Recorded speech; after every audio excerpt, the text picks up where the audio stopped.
So, members and guests, thank you. If I could have your attention, please. I hope you've been enjoying your lunch. Thank you. Thank you, Hugh. And we'll kick off the formalities for today now. Thank you very much.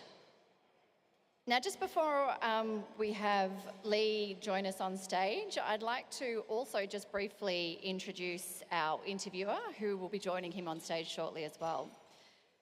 Melanie Burton from Thomson Reuters. Melanie's worked as a journalist across 5 countries over the past 2 decades, plus for groups like Japan's Nikkei and the Wall Street Journal. And for the past 15 years, she's been at global news agency Reuters. She's spent a decade covering, some would say, the niche London Metal Exchange trade out of London, Shanghai and Singapore, before a small pivot onto the mining beat in Australia. So Melanie will be joining us on stage shortly to interview Leigh. But just before we get to that, I'd like to invite one of our principal sponsors from AMC, Andrew Hall, on stage to introduce Leigh. Thank you very much. Thanks, Sally, and good afternoon, everyone. I'm Andrew Hall, the Managing Director of AMC Consultants. It's my pleasure to introduce Leigh Curyer, Founder, President and Chief Executive Officer of NexGen Energy. With over 20 years of experience across the resources and corporate sectors, Leigh has deep expertise in uranium project evaluation, capital markets and corporate development. Prior to founding NexGen in 2011, Leigh was Head of Corporate Development of Accord Nuclear Resources Management, where he assessed uranium assets globally on behalf of First Reserve, a leading energy-focused private equity firm. Earlier in his career, he served as Chief Financial Officer and Head of Corporate Development at Southern Cross Resources, now Uranium One. Throughout his career, Leigh has evaluated and worked on uranium assets worldwide, spanning operating mines, advanced development projects, and early-stage exploration. Under Leigh's leadership, NexGen Energy has become one of the most advanced and high-quality uranium companies globally. With its flagship Rook I project, one of the most significant uranium discoveries, successfully completing the final step in the federal permitting process last week.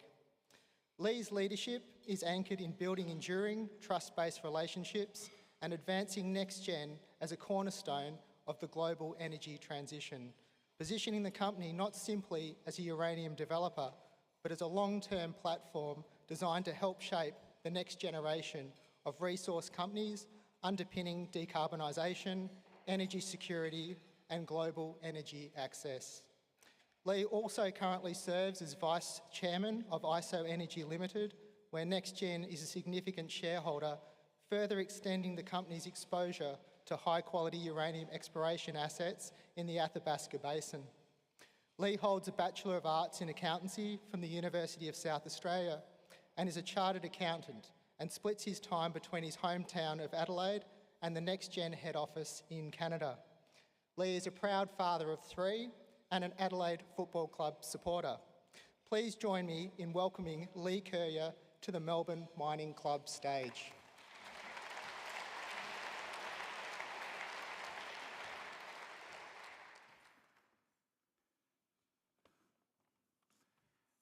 Thank you. I'd just like to start by thanking the Melbourne Mining Club for inviting me today, and I'm representing a far broader group of about 160 NexGen team members who are working day in, day out on this magnificent Rook I project that we have under our stewardship. Also being on a head table, that's the first time in about 25 years. Last time I was on a head table with my wife was at our wedding, and in fact I think she should be up here talking about the challenges of those last 25 years as opposed to me. My name is Leigh Curyer.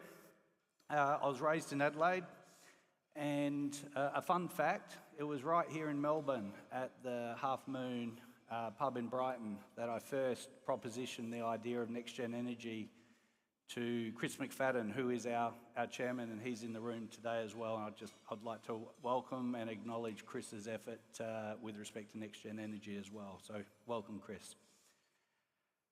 The timing of today's presentation is absolutely paramount because the world is in a race to secure safe, reliable, and cost-effective power.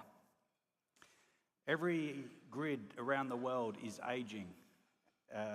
The cost of power is the most significant impact on a family's household and also the industrial base. And on top of that, there's a new superpower race that's unfolding, and that is the implementation of data centers to power AI.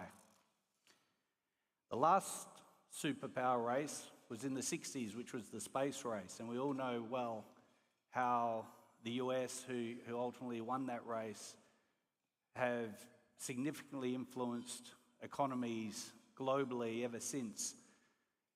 There's no more significant race than in history than the one we're about to undergo, and that is AI. AI will have an incredible impact on people's average standard of living, the balance of power amongst the world's major economies, and also has a significant impact on the defence of or national security of major economies.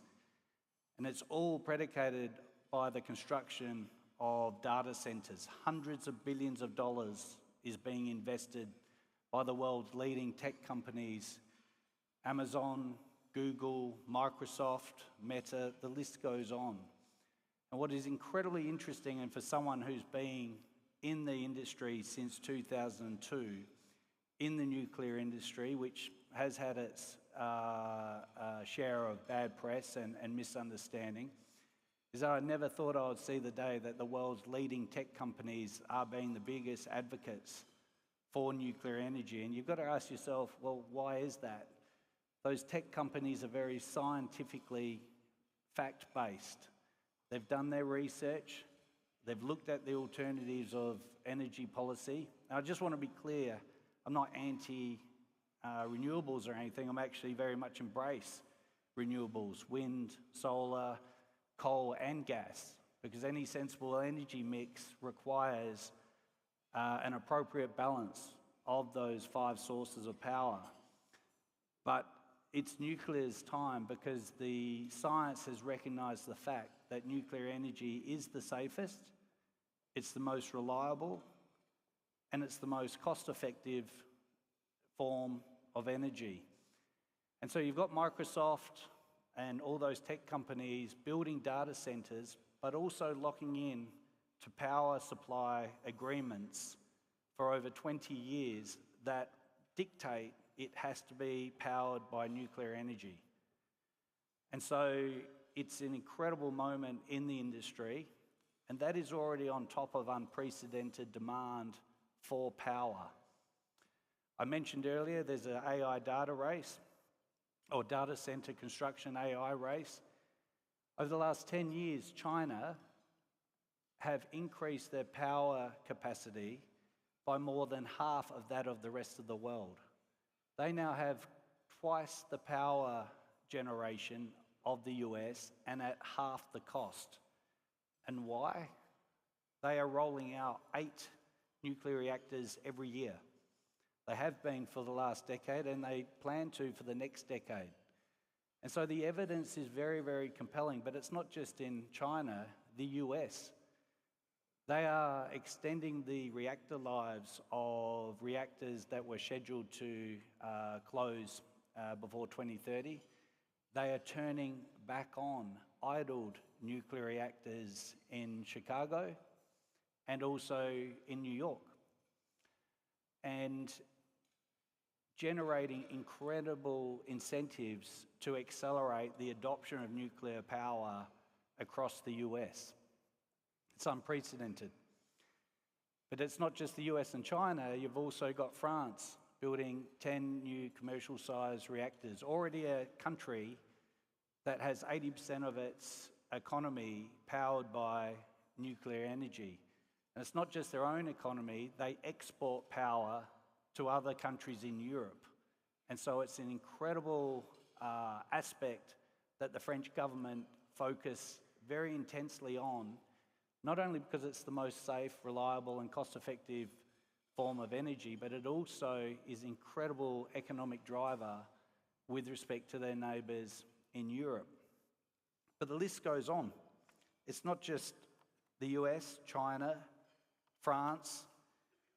We're seeing Japan not only turning them back on, but investing another $500 billion in new nuclear development. I don't think you could have a tougher market than the country of Japan in terms of nuclear energy, and yet they're embracing it wholeheartedly. And why? It's based on scientific fact. You've then also got followed by India, Poland, and even Germany. The Chancellor said just recently that the single biggest mistake Germany has made in the last 20 years is the reduction of nuclear energy in that country, an industrialised nation which relies on cost-effective, reliable power. Australia, 0 new builds. And not to be political, but this AI data race has been embraced by the rest of the world. And no country wants to be left behind in the race for AI data centres, AI generation, but also just pure cost of living. We hear it on the news every night here in Australia, cost of living crisis. The single best way any government can address the cost of living crisis is, first of all, the provision of power, because it's so prominent in every family budget. Nuclear energy is the answer to reducing the actual cost of power, and I don't tolerate this reasoning by the federal Labor government that it only works in other countries, it won't work in Australia. That's just not based on scientific or financial fact. I really applaud the countries around the world that are embracing nuclear energy, who are not about the politics, but are about the scientific fact, and take it to their countries to embrace and get behind by being very transparent with all the information scientifically and financially around nuclear energy. Demand is set to increase in the US by over 8% before 2030. The world's top 20 countries are going to be tripling nuclear power before 2050. And there's hundreds of billions, not just billions, hundreds of billions being invested worldwide in the pursuit of constructing and then powering data centres. And what will this mean for the uranium market? It's had some big moments over the decade. When I started in 2002, the price of uranium was $7 a pound. It was $7 a pound for the first 23 weeks of my career in mining. And then there was a very small supply disruption which sent the price within 2 years to $136 a pound US. In today's terms, that's about $215 US a pound. And today we're sitting at 88, and that's up from $17 only 4 years ago. You would think, it's 400 times growth in uranium price, like it may be topped out, but it's not. It's got to go significantly higher, particularly when you look at the economics of the mines around the world that could come online in the next 5 years. A lot of these mines existed back in the 2000s when the price went to $136 a pound, but none of them actually got up and running. The top 5 mines that were in production back in the mid-2000s are either expended or in the final stages of their useful lives. And yet the price did go to 136. There was no doubt that there was financial interveners in there that bought pounds and speculated. But the big difference today is that in the US, the entities that hold physical uranium have to have at least 85% backed by cash, or having purchased the uranium with cash and no debt. So the investment market always talk about the uranium run in the last 2000s, about how exciting it was. The one that we have in front of us is even going to be more significant on a far larger scale. And yes, I'm in uranium. It doesn't sound objective coming from me, but I've been in the industry since 2002, every day since that. Clearly, I'm very, very patient. And starting a company in the months following Fukushima, one of the challenging times for my wife as to what are you doing, and leaving First Reserve, it demonstrates that I'm not chasing a market. We set about having a strategy and embracing nuclear energy, and even with that event in 2011, the world, my view was that the world still needed to embrace nuclear energy. Australia needs to embrace nuclear energy, otherwise we will be left behind to a degree. Obviously, being Australia, we'll work it out and then claw our way back, but there is an opportunity not to have to claw back. There's an opportunity to expect better, and expect better now.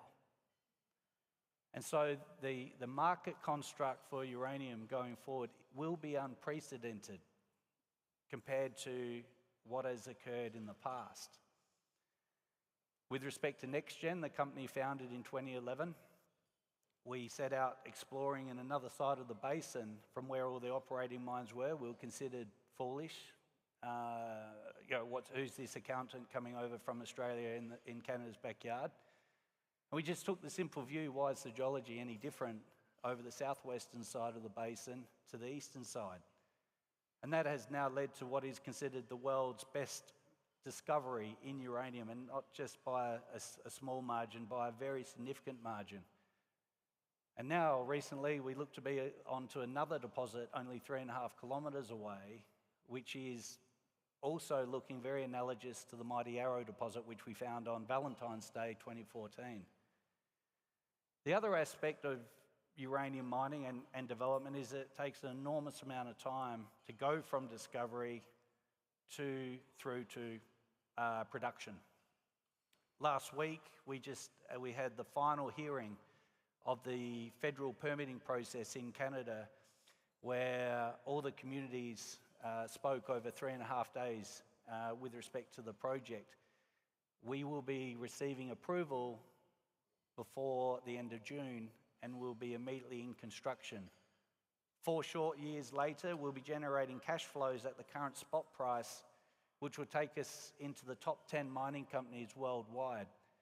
And it's all going to be from a single asset located in one of the best mining jurisdictions in the world, in Saskatchewan, Canada, just to the north of the world's largest consumer, being the US, who consume over 50 million pounds per annum, yet produce less than 1 million pounds domestically. And it will generate the power that can supply the top 5 populous states in the US, approximately 43 million homes, and have an environmental consequence of zero, zilch, not 1 tonne of carbon emission. It will generate, effectively taking off the road, about 71 million vehicles of CO2 equivalent a year.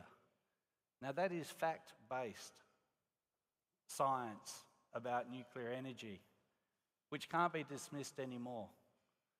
And I just would like everyone today to take away, and even if you've got a view of nuclear energy based off The Simpsons, take your time to read the science, because it will impact our lives, the cost of power, the provision of power. Coming from Adelaide, we're often going through rolling brownouts and importing power from this great state, Victoria, where I was actually born, by the way.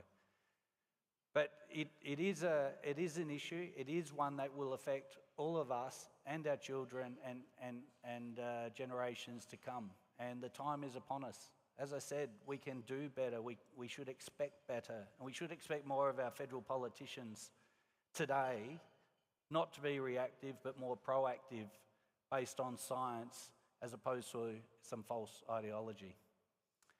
With that, because I think my 10 minutes is up, I'd just like to thank everyone attending today, our valued bankers that are here in the room, both in Melbourne, Perth, Adelaide, and also Sydney, Aiken Mount, Taylor Collison, RBC, Argonaut, and Shores. Very much appreciate all their efforts over the years. Our lawyer, corporate lawyer is in the room, Gary Winter from WRP Legal. Employees, Stacey, who's in the room, who's head of our Australasian IR. This project is incredibly exciting. It's a great news story on the world stage of resources. It takes not just my effort, but as I said, I represent a team of over 160 dedicated people day in, day out, directly involved in NexGen, but it also requires the effort of the bankers and the brokers, the lawyers, the accountants, everyone, to actually deliver such a good news story. And I stand here today, it's an absolute privilege to be the one who actually represents that far broader group. And with that, I look forward to the questions coming up. Thank you. Thanks, everyone. A good round of applause for Leigh. Nicely done. So, Leigh, how lovely to have you and your wife Belinda here in Melbourne. Thank you very much for joining us and speaking with us today a bit about your Arrow project. You made some interesting points just then about the AI data centre race and how Australia is risking being left behind, and it would be good to revisit those shortly. But first, I thought I would start with yourself. Many people here may be familiar with your story, but for those who aren't, you're a University of Adelaide alumni. How did you end up running a uranium company out of Vancouver, and what has brought you back? Sure. I've always been fascinated in mining, and I started off as an accountant through after I left school. That's actually where I met Belinda first day of uni and turned a 3-year degree into a 4-year degree in the matter of weeks.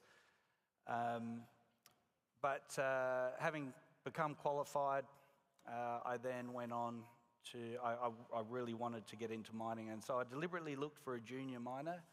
I'd worked in a big head office corporate, and it was a great environment, but I thought I'd learn the most being at the pointy end of a small junior mining company, and there was one developing the Honeymoon project in South Australia, and I look back, I can't believe I didn't really know anything other than the accounting side of it, but lucky enough got the job, and I was fortunate enough to go through the back end of the permitting process in South Australia and federally, and then also the native title aspect as well, and I learned an incredible amount in that. And from there went into First Reserve, private equity, another great environment, but I always had that burning desire to start my own company and do it the way I wanted to do it. And you face a lot of challenges starting a company from scratch, but you do have a fresh slate and you can do the building blocks the way you would like to, and maybe that's the accountant in me. I'm very, fact and based and financially based in terms of what we do. And lo and behold, we're lucky enough to find a fabulous deposit, and now we're here today. Yeah, and I think you said you're coming back in order to grow your investor base here? Yeah, so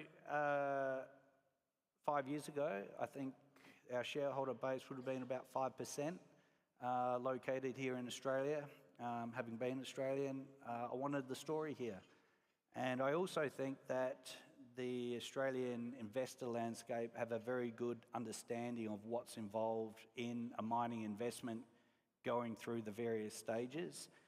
And so a little bit of, parochialism, but also going to the best markets. And so since that time and today, about 45% of our shareholders are Australian-based. So it's something I'm very proud of, and we'll look to continue to expand. US, we're about 42%, with the balance in Europe and Canada. I see. With a bit of parochialism, now I understand you're a bit of an Adelaide Crows fan. So Absolutely. I was asking my colleagues yesterday, what's a funny joke about Adelaide Crows? And they told me to look at the finals from last year, which I did. And then I thought, maybe no jokes and just better luck for this year. No, it's fair enough. They went out in straight sets, and hopefully they've learned a lot from it and bounce back this year and go a bit further. So before we get to talking a bit about your Arrow deposit, I thought we would lay out a bit about what makes uranium a compelling market, and I think you laid that out very well for everybody today. It seems like it's a real boom, and I think it's also fair to say that uranium has perhaps seen a number of false dawns, but it really seems to me from what you said that maybe this time it's for real. And so keeping, I guess, that in mind, maybe we should go and have a chat about your project in Saskatchewan. You mentioned that you have recently got a significant permit from the Canadian government, and then you're waiting on the final approval. And you said that is due by June, is that what you said? Yeah, so we've had provincial approval, we have full support from all of the local communities in Saskatchewan, and the final stage is the federal review, which is a two-part process. It commenced back into April of 2019, and it will conclude before June the 30th this year, where we will have approval to start construction of the Rook I project, which is on top of the Arrow deposit. It's about, in US dollar terms, $1.5 billion build cost. The payback period, though, at the current spot price is just over 12 months. And That's right. Yeah, you were talking about your free cash flow. I think that's a very good question. I don't want to get through all of our questions straight away. Through all of my questions. So I think you said 4 years, 4 short years from when you get that final tick to when you start, so 2030? 2030, yes, Yeah. based on receiving the approval by June 30. Now, looking at the Arrow deposit, what you have said is that you expect it could deliver 20% of global uranium supply, which is enormous for a single asset. So for the geologists and engineers in the room, what makes this project stand out? Yeah, so look, it's a geological and economical phenom from a resources perspective. 23% of world's production based on the 2025 mine production numbers. And look, I got to say that mine production is going to be coming off globally. It will be about 23, perhaps even higher percentage when it comes to 2030. And it's quite incredible when you consider we'll be only moving ore volume of about 1.5 double-decker buses a day. So it's actually going to be one of the world's tiniest mines from a physical footprint perspective, but produce 23% of the world's supply. And when you put that into context, Saudi Arabia produce around 9% of the world's oil supply. So it's an incredible opportunity, and one which comes with a lot of responsibility. We have a philosophy of optimizing the return on every single pound we produce. Again, I think that's the accountant in me. And so we are changing the way contracting has typically occurred in the sector. It has, over the past decades, been based on fixed prices. Yes. Well in advance. And because of the economic standing of our project, the ground conditions which allow us to flex production up or down very cost efficiently, we are going to, our contract book or our contract position will be to realise at least 98% of the prevailing uranium price at the time of delivery, which is a real shift from how the industry has operated in the past. And yeah, incredibly exciting for shareholders to experience that, because the cost of uranium, even at $88 a pound as we speak, accounts for less than 0.5% of the cost of running a nuclear reactor. And so the price of uranium can go up even over $500 a pound before it affects someone's household power bill. And when you've got a cost base of like $10 a pound operating cost, as per our feasibility study, that's where that incredible cash flow comes from, and hence this very short payback period. And then that'll be churning out at the same, if we assume the same spot price for over the next 25 years and beyond. And so that's quite a significant amount of free cash flow. I think you're talking about maybe $1.4 billion US if uranium prices are about $90 a pound. What will you do with that free cash flow? Will you have to return it to investors? Will you buy something? Well, probably be in another unique club in being a mining company that returns dividends. So that'll be the first call. But yeah, look, very different. Like, people have asked me that. BHP and Rio Tinto didn't start on an asset like this. Like, Arrow's way better, Rook One's way better. But my core discipline was mergers and acquisitions, so I have a predisposition to wanting to grow companies and diversify. But it'd be very, very difficult with an asset like Arrow to diversify it against another one. If I'm buying something, I want it to be value accretive, not dilutive. Mm-hmm. So I think we're going to be a very rare exception where we will be a single asset company, given that it has an incredible low technical risk because it's in competent basement rock and a very clean metallurgy, and it's in Canada. We do tick a lot of those boxes from an investor perspective, and with our philosophy of having total exposure to the uranium price at the time of delivery, we are the world's most levered company to the price of uranium, even as we speak today, prior to production, because a lot of the other majors have locked up their future production over the next 8 to 10 years at predominantly fixed prices. So I think that's in the interest of investors to have that alternative, to really have exposure to a rising uranium price based on the demand and supply fundamentals that I've outlined. I mean, it's a very compelling story should any of the majors decide that they would like to expand themselves into the world's new biggest form of clean energy. So I wanted to ask you then that your financing package is up for being ready in the second quarter this year, and you mentioned a little bit about how the contracts are going to work and how that will be different to what's been in the past. So what's been the biggest hurdle to getting that package together?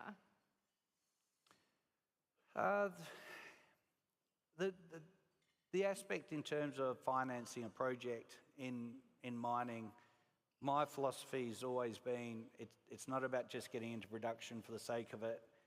You've got to get into production on a solid foundation which preserves exposure to the future price of uranium.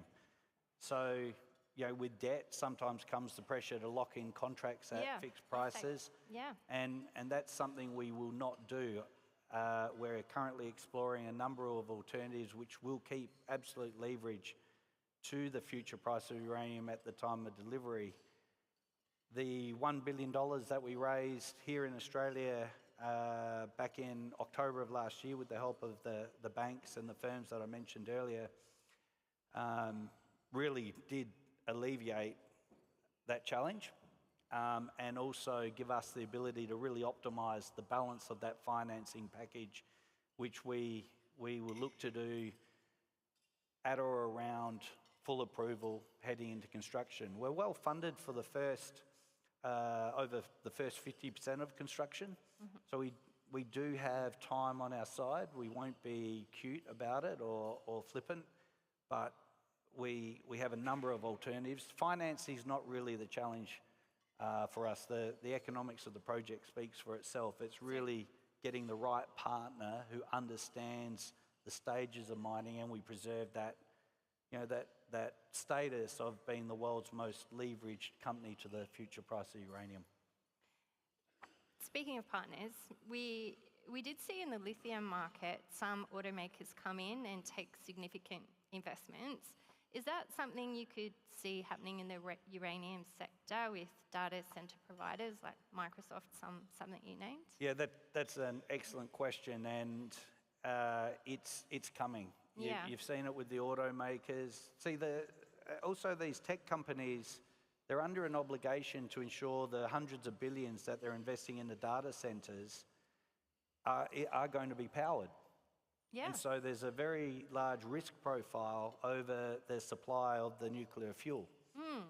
And I would say it's in the early stages, but it is happening. Yeah. And we're keeping exposed to that because Microsoft signed a power agreement that is at 5 times the price, the current price of power, just to lock in that it was nuclear energy at that particular price. Well, so I sound like think they it's could be coming. a good customer. Yeah.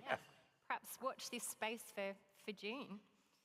Now, we've talked about how uranium is on Canada's critical minerals list, and the US added uranium to its list last year, not on the Australian list for now. And President Trump has issued a number of executive orders to support the nuclear industry. How is geopolitics shaping how you see demand? I mean, we hear a lot here about trading blocks, about reference prices, linked reference prices among certain trading blocks. Are you hearing anything? Are you part of any discussions there? Yeah, look, the US government very bold with respect to the incentives that they're putting in place to accelerate nuclear energy, and they've done it with the reactors. They're now doing it in the fuel supply side. They're investing heavily into enrichment and conversion in the US as well to expand that capability. And then the next step, which is the most important step, is the raw fuel, U3O8. And there's been a lot of rumours about the US government setting a $120 floor price. We're currently at 88. Now that feels like wow, that's a big step up. Yeah, well, we saw the impact on the rare earths market, didn't we, of something like that? Exactly, and there's no doubt uranium equities will respond to that. But being an accountant and very technical and financially fact-based, $120 will not incentivise US production because the cost profile of US production for any material amount of production is a lot higher than that. It's going to need in excess of $200 a pound just to really, create any type of increase in domestic production. President Trump, are you listening? $200 floor price. So we've talked about Australia. Now I wanted to bring it back to having spoken about Canada and the USA, to bring it back to Australia. And you've lived out of Australia for a period of time, although you're back. You may have a fresh outlook on the Australian regulatory environment here, and why does uranium have such a bad rep over here? Do you think it will ever make the critical minerals list over here? Yeah, well, I think it should. I think it's got to start with the Australian government's perspective on what is going to be their energy mix. And we're already seeing false starts with wind farms and solar farms. And and to keep up and actually address the cost of living, it needs to incorporate nuclear energy. Whether they see that, this government or maybe the next sees that and embraces it, we will see. But Australia has 40% of the world's known uranium resources. I started here, but I went over to Canada because of the regulatory environment and the appreciation of nuclear energy. That's why I went there. Now I'm back. Anything I can do to try and get that debate front and centre and appreciated, I'm up for, and very passionate about it, and would like to see it happen. And look, Australia do great things. This is an incredible opportunity to do it again and take it to the world. And as I said, I'd like to see less reaction from federal governments and be more proactive. And I think everyone should expect better. There is a better out there, and we should expect it. And if there's anything I can do to help that debate come to the forefront, give me a call.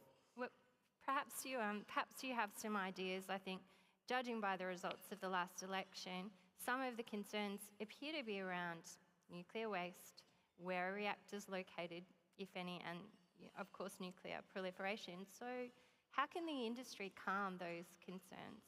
Yeah, look, I think Australia is a tough market, but I'd just encourage everyone to look around the world who have based their decisions on science and economics as opposed to some false ideologies that really did get ahead of steam in the 60s.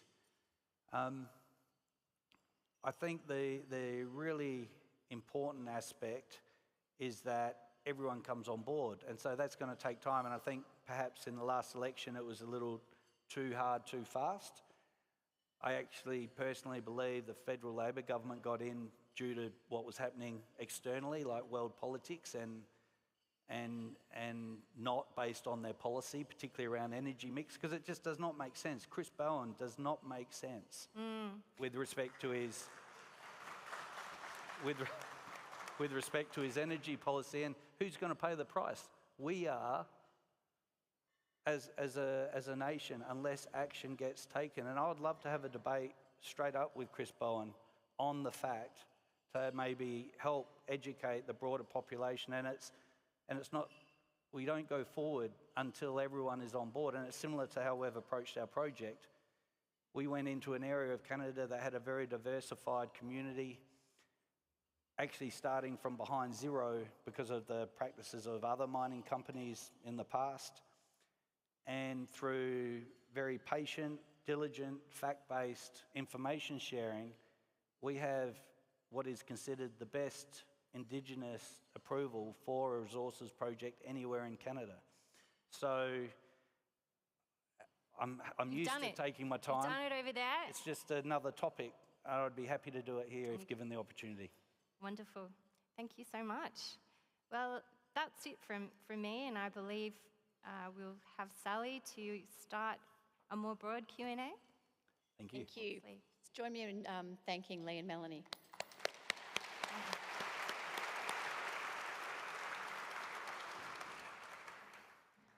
And now I think we'll take some questions from the floor. We've got 2 microphones out there, so if you are asking a question, just put your hand up and a microphone will come to you, and please just state your name and your organisation when you ask a question.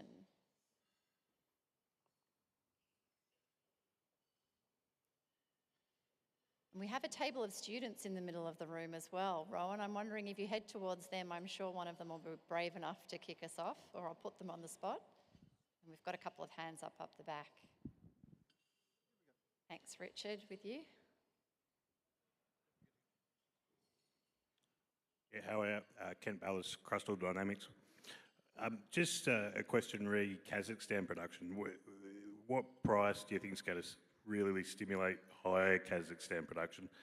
And what's their ability to going forward to influence the global uranium price? Cheers. If I've understood correctly, I think what is the incentive price of mined production? Was it? Yeah. Well, currently the world's majors, Western world major is Cameco. They've got costs, as reported just last week, approaching $60 US a pound. Kazakhstan, they're in the low 50s, and their costs are going up. Both Kazakhstan have a production profile which come 2030 is going down significantly, and that's a function of their resource life. Cameco as well, it's been well documented, are in the final years of both their mega mines in Saskatchewan and going into more difficult parts of the ore body. Naturally, the sustaining capex and the OPEX operating cost goes up.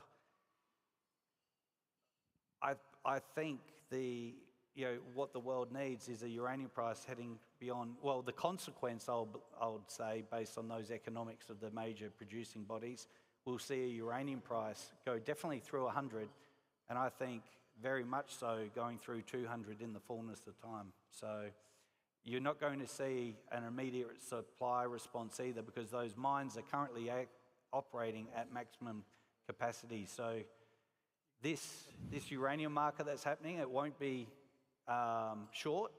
It's going to be around for many decades. Thank you. Question from a special guest. Hi, Sally.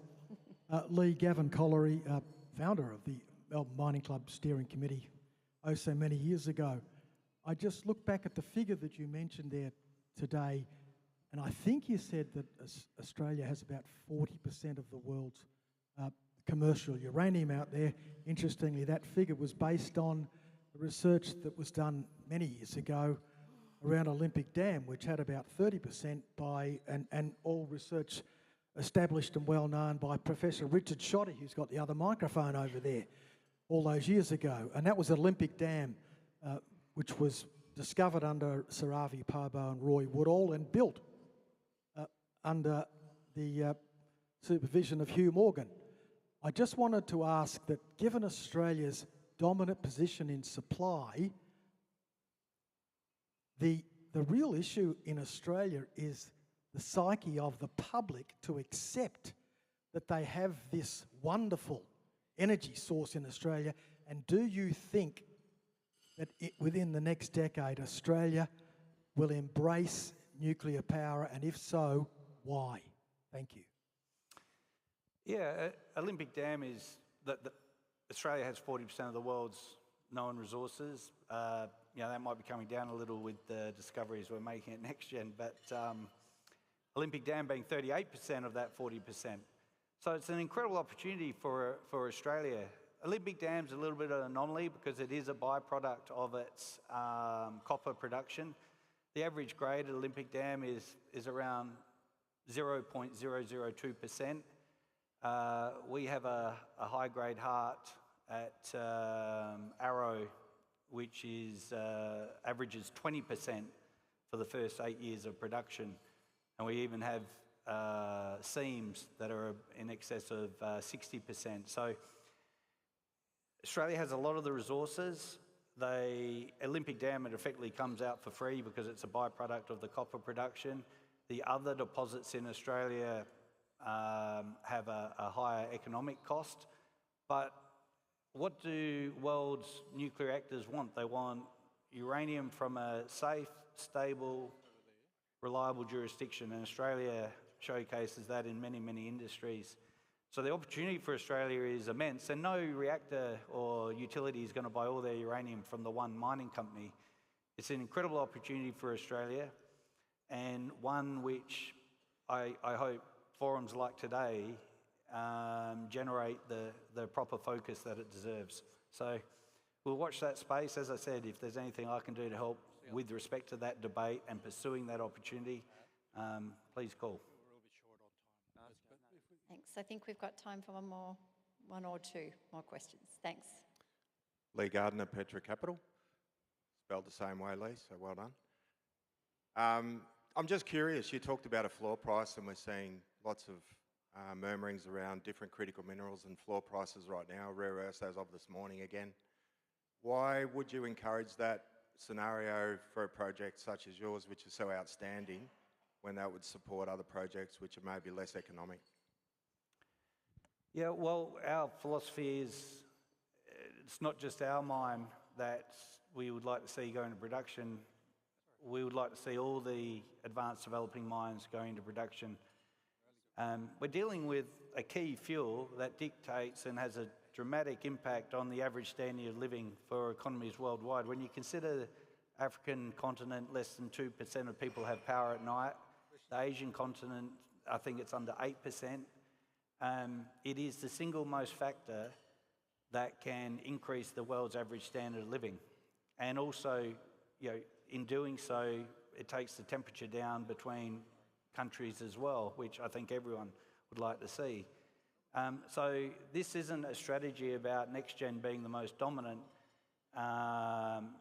in the space, even though it will be. I think the responsibility is far greater than that, to ensure that there's an incentive price that gets a strong diversification of primary mine supply. And as I mentioned, the top 5 mines in the mid-2000s, 3 are closed, 2 are on their last legs. There's been no investment in new mines apart from a handful of people, NexGen being one of them.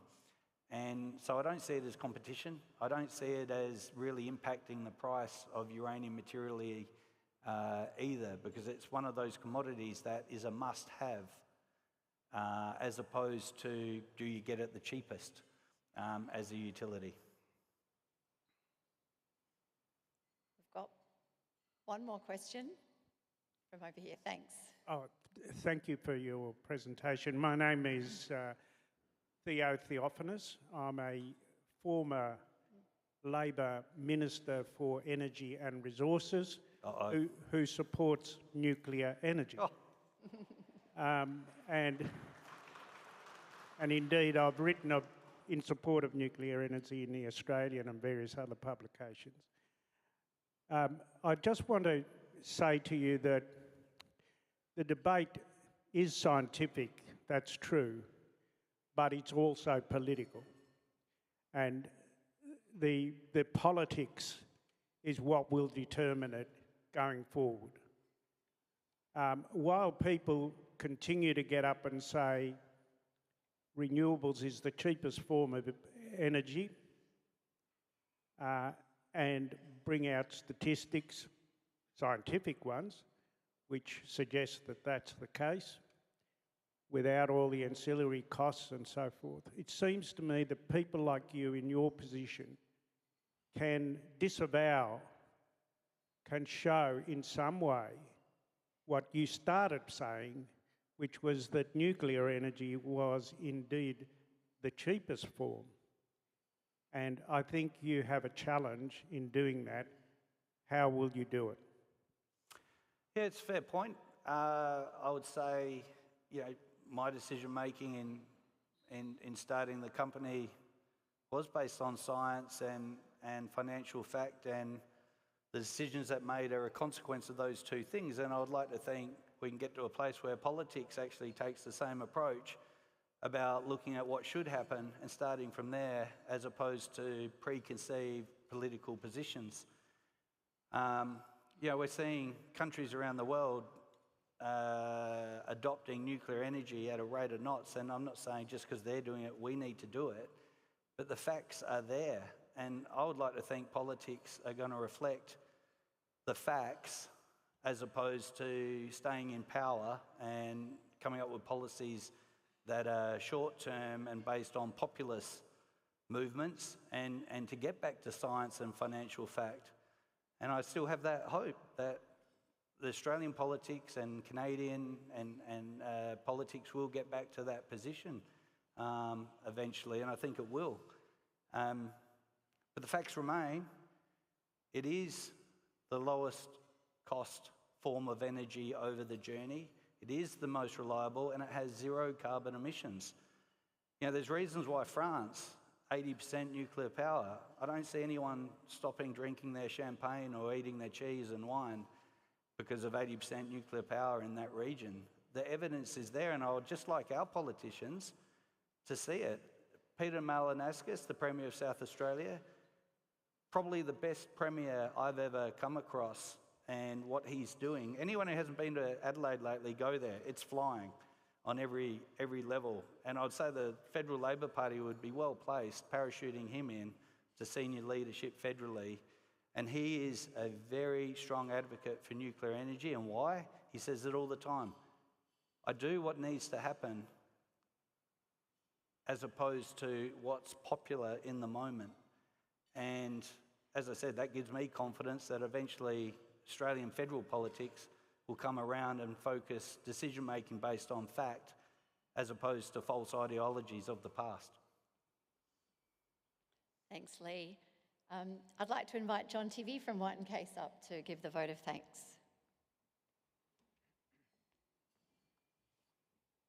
Members and guests, it's my great pleasure to move the vote of thanks to Leigh Curyer. First, though, a big thank you to Melanie Burton for conducting the interview today. I know there's a lot of work that goes into that, and certainly was a fantastic interview.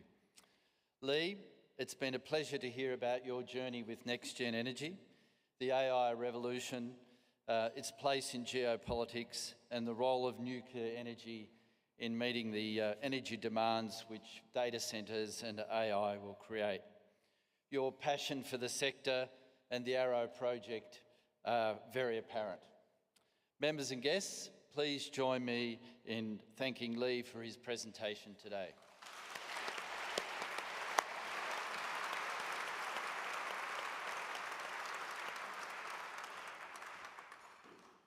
Thank you, Leigh. That was very good.